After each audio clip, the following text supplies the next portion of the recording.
各位屏幕前的听众们，大家好，欢迎收听我们最新一期的 Dear Dutch People 红灯区聊天室。今天呢，婉婷她不在，所以第15期的节目我就请来了一个我的好朋友，他的名字叫 Carmen。他呢，这期节目因为他是澳大利亚人，他是住在荷兰的一个澳洲人，所以呢，我们在录节目的时候，我们这一期将会使用英语的作为这期节目的一个语言。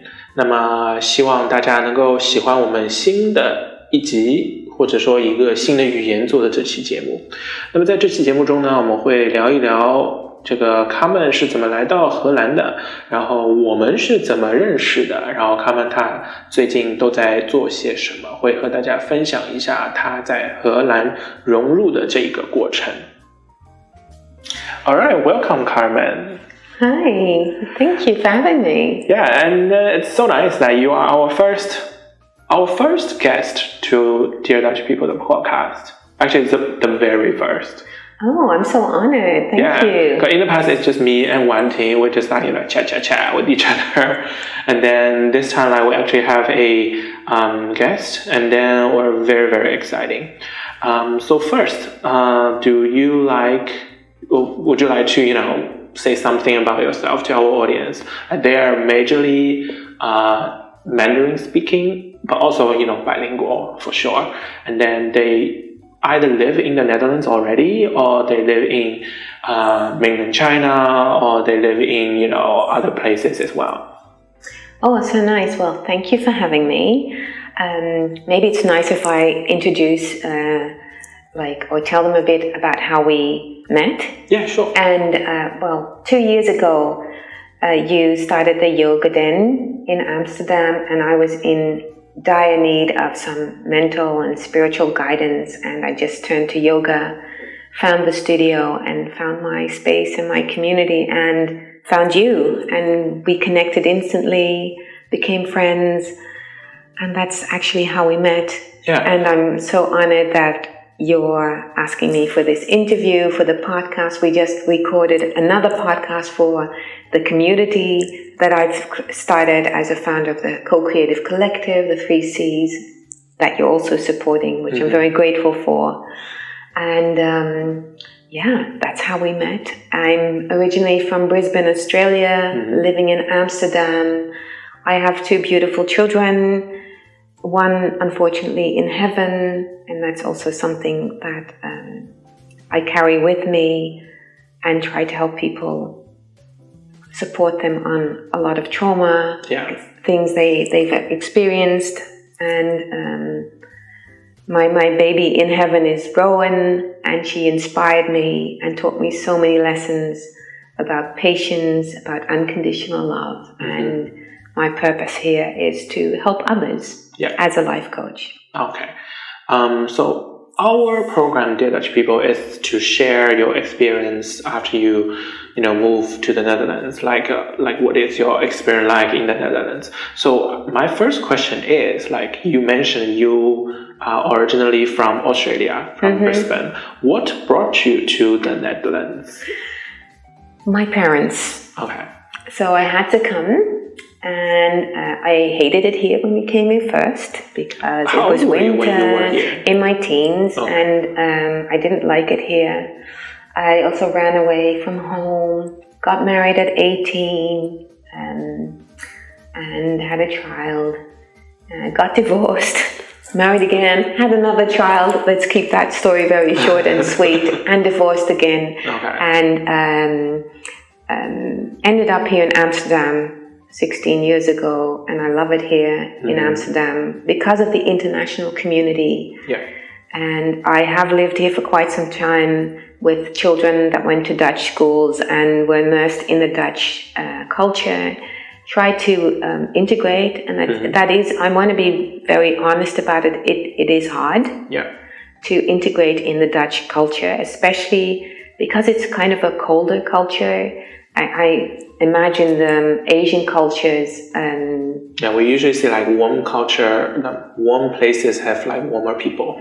Yeah, well, being an Australian, I am not an Aboriginal descendant. I'm like most of us. European Asian mix, and very proud of it. And we have way more sense of community and family. So that's what the main thing that is sort of hard to find here. Not everyone is like that. There are very loving people here as well. Actually, it really surprises me because, you know, you thought you were from Australia. Like, it is like a predominantly white culture, and then you are all like a Western culture, and then you still feel like it is difficult to integrate in the Dutch society. We, like in my family, we have a lot of mixed family. You know, we're really a melting pot of Western Europe, but also Asia, Philippines, and all Asians, and also New Zealanders, which has a completely different race at all in itself. I say this jokingly, I love my Kiwis. But yeah, even though it's such a mix of different cultures, it is warm, and it's nothing like Northern Europe.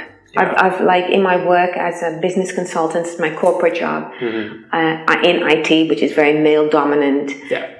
You see a lot of the coldness in the Northern European countries. The Southern European countries are very warm, so it's like culture-wise sort of similar to ours. And I imagine also the Asian cultures in itself are warmer. So that was a struggle, but I'm also very grateful of the fact what I do have, and learn to embrace that, and it's okay to be different.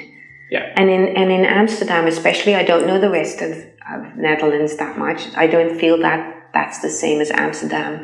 There's this great community that we both have, like with Yoga Den, the 3 Cs, where it's a very open community where everyone is appreciated, seen and heard, very welcoming, and where we want to connect and help each other. So in that sense, I have found my people. I'm so glad to hear that. Yes. As you mentioned, you actually moved here to the Netherlands quite a long time ago, right? And you have been here for a very long time. Like, did you witness any changes in Amsterdam or in the Netherlands through the years?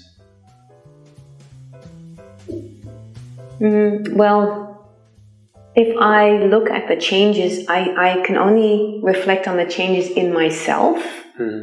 I've always been trying, especially when you're in your teens, when you're 18, you want to be part of something bigger. Try to be a Dutchie, literally. And, you know, did my utmost to become a Dutchie, where I lost myself, basically. And that's something I want to give everyone listening to this podcast. Don't lose yourself if you go into a different country. Be you. That's okay. And I've learned that the hard way. And because you're not going to be a Dutchie, or if you move to China or wherever, it's okay to be different, to be you, and just, you know, embrace the differences in the community. I have seen some changes. I don't watch the news because it's so negative. I just heard something really devastating that the current government, they want to send all the people that come from the Gaza and all the countries that are in war. They want to just ignore them. I'm like, I cannot deal with that. Just the whole Western society just thinking about money, because our whole globe is governed by money, not by love or whatever. But that's my personal opinion. So I don't understand that. Actually, what you said is like very, very interesting. Like, after so many years you live in the Netherlands, like, you found that the best way to make yourself feel better is to be you, be yourself. And then, like, sometimes, like, we have to ask ourselves the question, like, do we really need to integrate into the local culture, or we just need to be open-minded, open to that? I would say be open to it, be yourself. I'm not saying put yourself apart, set yourself apart from the culture, because we are guests in a different culture, and respect it. but do not always expect that you will be respected.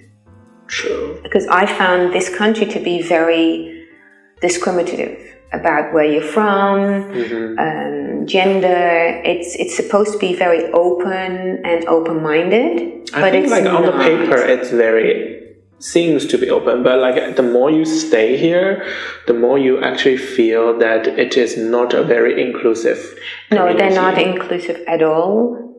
If you're not Dutch, you will never be accepted. Even if you can speak Dutch, you act like one, you won't. But that's okay. Like, I'm okay not being Dutch. I'm actually very happy not being Dutch in that sense, and embrace who I am. And I think we all should. And not saying that all Dutchies are mean or bad. I'm not saying that at all. It's just a general situation, because we do have like very good friends like who are Dutch in our community, and your kid is, quintessential Dutch. She was born here. She speaks the language. Yes. And the only thing we can do is try to make people aware that we're all equal. Yeah. We're all special, we're all loved. So that's more my thing. Yeah. All right. And then I remember like when you tried to introduce yourself, you mentioned trauma. Yes. And then you also mentioned like you have a coaching business as well. So I'm actually very interested in this, because I feel like mental health and then like self-development is a lot of time in Asian countries are not put for the priority. We don't prioritize that. Like we in some way try to suppress when you are in grief, when you have, mental issues. Like, because I just recently started, talking to therapists. Because in the past, when I was working in Shanghai, my idea is like mental problem is for people who are lazy. Because I'm literally too busy to think about that. Like, if I have problem, it means that I'm too, I don't have things to do. Like, I'm not busy at all. Like, but then when I'm here, I was like, sometimes we do need to talk to people about your issues. Like, you cannot always internalize your anger, your sadness, your anxiety, or your distress, and then it will just make you implode or explode. Exactly. Well, I can tell you, if you're an introvert, you will implode. I am an introvert. After my daughter passed, I imploded. I got really literally ill for 2 years. So it's not something that you have to take lightly. If you feel overwhelmed, overworked, it's not because you're weak. Oftentimes it is because the way we were brought up. Yeah. I was also brought up in a sort of military, masculine energy, Catholic family, where they expect so much from you. Like, we expect so much from ourselves. Why? Why do we do this? And some of the things I really want to make people aware of is the most important thing is to love you. You know what they always say in the airplane? Put the mask on yourself before you help your children. Yeah. This is the same thing in life. Love yourself first before you can do anything else. Take care of you. And that's not selfish. It's preservation. And mental health, suppressing things or having anger issues, we all have traumas. This is normal. This is not a weird thing. And what I also want to make very clear, you are not alone in what you're experiencing. We oftentimes think it's me, what you said, I'm lazy, or with trauma on sexual abuse, or I was in a narcissistic relationship, violence, and you think, it's me, or what did I do? Yeah. You did nothing. Besides making maybe a wrong choice in a partner or whatever. So there's always a way out of it. And that's what I like to share and help people with, being aware of where you are, what you can do. And we cannot always, we can't influence what happens to us. Life happens, right? Yeah. Doesn't matter who you are, how happy, how positive you are. Life happens. Shit happens. What we can control is how we react to it. Right.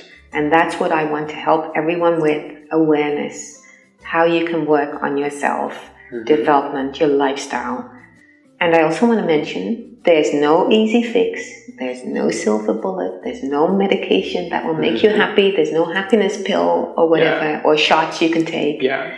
It's all self-care, self-development. And that also helped me to literally help myself with this trauma. Yeah.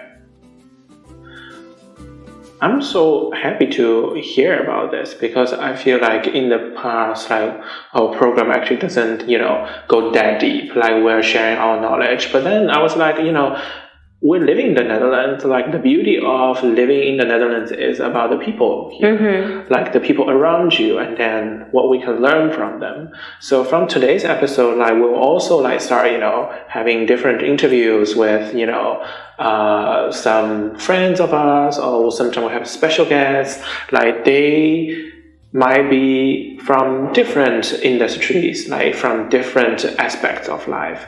Some of them can be, like you and me, like with expats here. Sometimes we have some Dutch guests as well. They can tell us the story from their perspective as well. Yeah, I'm very, very happy for you to be here, to be interviewed and share so much. And and then I hope you enjoyed the process. And I loved it. I'm so grateful to have you as a friend and to be able to do this, to share our wisdoms with others and to welcome them to our community and share more love and joy in the world. Yes. I think it's very important. Yeah, the most important is to be happy. Exactly. Yes. So I hope you are enjoying this episode today, and then thank you so much for listening. And next time, in the next episode, Wanting will be back, and then we will, change it back to Mandarin Chinese. 那我们下期节目再见啦，拜拜。